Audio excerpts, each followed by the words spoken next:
आज भारत के करोड़ों बच्चे उस दुनिया में बड़े हो रहे हैं जहां उनका बचपन किताबों और मैदान के बीच नहीं बल्कि स्क्रीन और नोटिफिकेशंस के बीच गुजर रहा है। दोस्ती भी ऑनलाइन है, खेल भी ऑनलाइन है, वही उनका हैंगआउट होता है, वही एंटरटेनमेंट है और कई बार वही उनकी पहचान भी बन जाता है। लेकिन अब दुनिया के कई हिस्सों में एक बड़ा सवाल उठने लगा है, क्या बच्चों को इतनी छोटी उम्र में सोशल मीडिया पर होना चाहिए? क्योंकि जिस डिजिटल दुनिया को कई बार बड़े लोग भी संभाल नहीं पाते, उस दुनिया में बच्चे कितने सुरक्षित हैं? अब ये सिर्फ घरों के अंदर की चिंता नहीं रही, ये सरकारों, अदालतों और समाज के सामने एक बड़ा पॉलिसी क्वेश्चन बन चुका है। क्या बच्चों के लिए सोशल मीडिया इस्तेमाल की कोई उम्र सीमा होनी चाहिए? इसी बहस के बीच भारत के 2 राज्यों ने एक बड़ा कदम उठा लिया है। कर्नाटक और आंध्र प्रदेश ने बच्चों के लिए सोशल मीडिया इस्तेमाल को सीमित करने की दिशा में एक बड़ा फैसला लिया। मैं हूँ प्रगति और आप देख रहे हैं जस्ट। आज से मैं आपके लिए लेकर आ रही हूँ एक नई सीरीज जहाँ हर दिन हम बात करेंगे उन खबरों पर जो चर्चा में है और जिन्हें जानना आपके लिए जरूरी है। कर्नाटक सरकार ने घोषणा की है कि 16 साल से कम उम्र के बच्चों के लिए सोशल मीडिया प्लेटफॉर्म के इस्तेमाल पर रोक लगाई जाएगी। मुख्यमंत्री सिद्धारमैया ने ये घोषणा अपने बजट भाषण के दौरान की।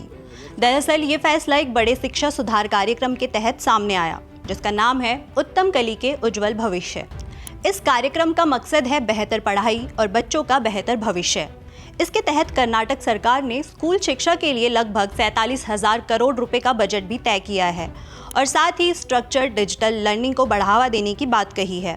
यानी सरकार सिर्फ प्रतिबंध लगाने की बात नहीं कर रही, बल्कि ये भी कह रही है बच्चों के लिए डिजिटल इस्तेमाल का एक सुरक्षित और नियंत्रित तरीका भी होना चाहिए। सरकार ने इसके लिए 90 दिनों की एक इम्प्लीमेंटेशन डेडलाइन भी तय की है। यानी राज्य सरकार चाहती है कि 3 महीने के भीतर इस नीति को लागू करने का ढांचा तैयार हो जाए। इसके बाद आंध्र प्रदेश सरकार ने भी इसी दिशा में कदम बढ़ाया। आंध्र प्रदेश के मुख्यमंत्री ने घोषणा की कि 13 साल से कम उम्र के बच्चों के लिए सोशल मीडिया एक्सेस पर रोक लगाई जाएगी। बैन लगाने में आंध्र प्रदेश का मॉडल थोड़ा अलग है।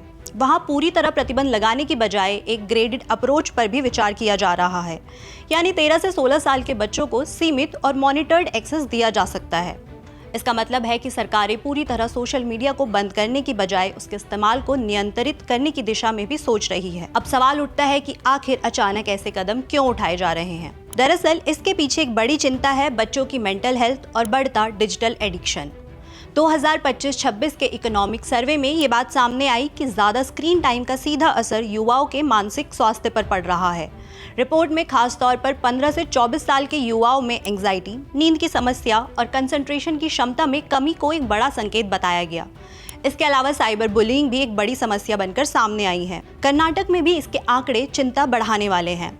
टाइम्स ऑफ इंडिया की एक रिपोर्ट के मुताबिक जनवरी 2022 से जुलाई 2025 के बीच राज्य में साइबर बुलिंग के कम से कम 315 मामले दर्ज किए गए। इनमें सबसे ज्यादा मामले बेंगलुरु, मैसूर और आसपास के शहरी इलाकों में सामने आए, जिनमें कई मामले नाबालिग बच्चों से जुड़े थे। एनडीटीवी की एक रिपोर्ट के मुताबिक हाल ही में एक 10 साल के बच्चे को टीवी शो पे आने के बाद सोशल मीडिया पर भारी ट्रोलिंग का सामना करना पड़ा। एक्सपर्ट्स ने चेतावनी दी है कि इस तरह की साइबर बुलिंग बच्चों में एंजाइटी, लो सेल्फ एस्टीम और डिप्रेशन जैसी गंभीर मानसिक समस्याएं पैदा कर सकती है। भारत समेत दुनिया के कई देशों में ऐसे मामले सामने आए हैं जहां बच्चों को ऑनलाइन ट्रोलिंग, ब्लैकमेल या हैरेसमेंट का सामना करना पड़ा। सोशल मीडिया पर लगातार दूसरों की परफेक्ट लाइफ की तस्वीरें देखने से बच्चों में असुरक्षा और दबाव की भावना पैदा होती है। ब्रिटेन में 14 साल की एक टीनेजर की मौत के बाद जांच में ये सामने आया कि वो लंबे समय तक सोशल मीडिया पर सेल्फ हार्म और डिप्रेशन से जुड़े कंटेंट देखती रही थी। अमेरिका में भी कई ऐसे मामले सामने आए हैं जिनमें बच्चों के मानसिक स्वास्थ्य पर सोशल मीडिया के प्रभाव को लेकर गंभीर जांच हुई। इन्हीं घटनाओं ने सरकारों को ये सोचने पर मजबूर किया कि क्या सोशल मीडिया प्लेटफॉर्म बच्चों के लिए पूरी तरह सुरक्षित है। कर्नाटक में फरवरी 2026 में हुई वाइस चांसलर की एक बैठक में भी इस मुद्दे पर चिंता जताई गई। विश्वविद्यालयों के कई शिक्षाविदों ने कहा है कि डिजिटल एडिक्शन का असर अब छात्रों की पढ़ाई और उनकी फिजिकल फिटनेस दोनों पर दिखाई देने लगा है।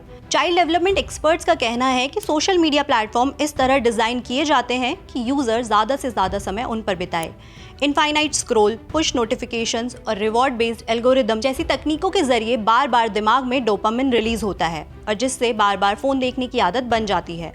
वैज्ञानिक बताते हैं कि टीनेजर्स का प्रीफ्रंटल कॉर्टेक्स यानी दिमाग का वो हिस्सा जो इम्पल्स कंट्रोल को संभालता है, वो पूरी तरह लगभग 20 साल की उम्र के बाद विकसित होता है। इसलिए बच्चे इन डिजिटल मैकेनिज्म के सामने ज्यादा वल्नरेबल होते हैं। इसी वजह से सरकारें अब इस मुद्दे को सिर्फ टेक्नोलॉजी नहीं बल्कि पब्लिक हेल्थ के नजरिए से भी देखने लगी है। लेकिन भारत में इस तरह के प्रतिबंध के सामने एक बड़ा कॉन्स्टिट्यूशनल सवाल भी खड़ा होता है। भारतीय संविधान के 7वीं अनुसूची के अनुसार कम्युनिकेशन और डिजिटल प्लेटफॉर्म से जुड़े कई टॉपिक्स केंद्र सरकार के अधिकार क्षेत्र में आते हैं। डिजिटल प्लेटफॉर्म और इंटरनेट इंटरमीडियरीज को मुख्य रूप से आईटी एक्ट 2000 और आईटी रूल्स 2021 के तहत रेगुलेट किया जाता है।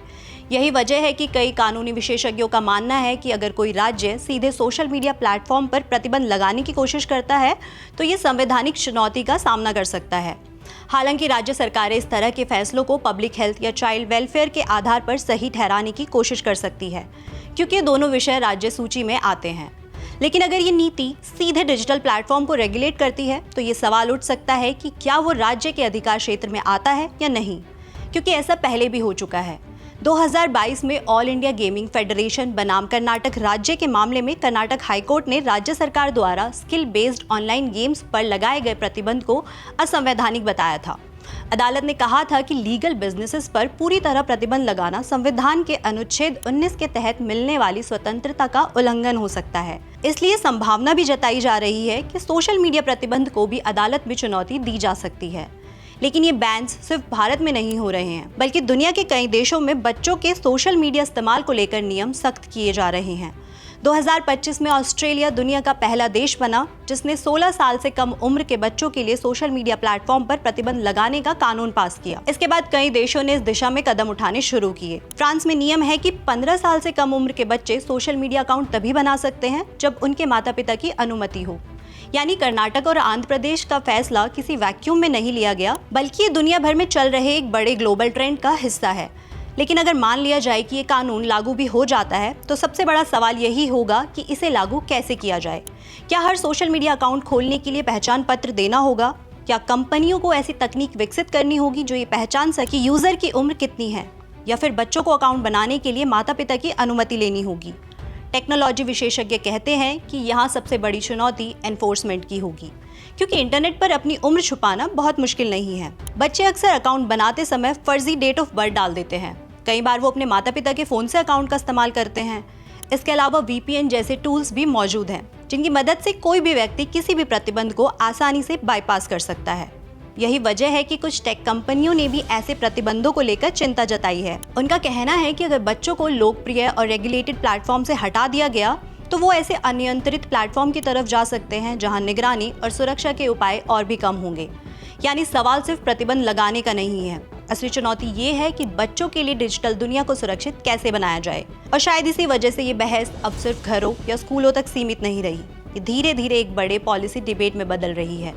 लेकिन एक बात साफ है, आज का बच्चा जिस दुनिया में बड़ा हो रहा है वो पूरी तरह डिजिटल है, और इसी वजह से सवाल ये नहीं रह गया कि बच्चों को इंटरनेट से दूर रखा जाए या नहीं, बल्कि सवाल ये है कि उन्हें इंटरनेट की दुनिया में सुरक्षित कैसे रखा जाए। कर्नाटक और आंध्र प्रदेश के फैसलों ने भारत में इस बहस को एक नई दिशा दे दी है।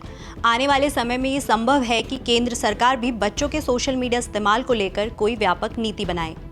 आपकी इस नीति को लेकर क्या राय है, हमें कमेंट बॉक्स में ज़रूर बताएं और देखते रहे जिस्ट।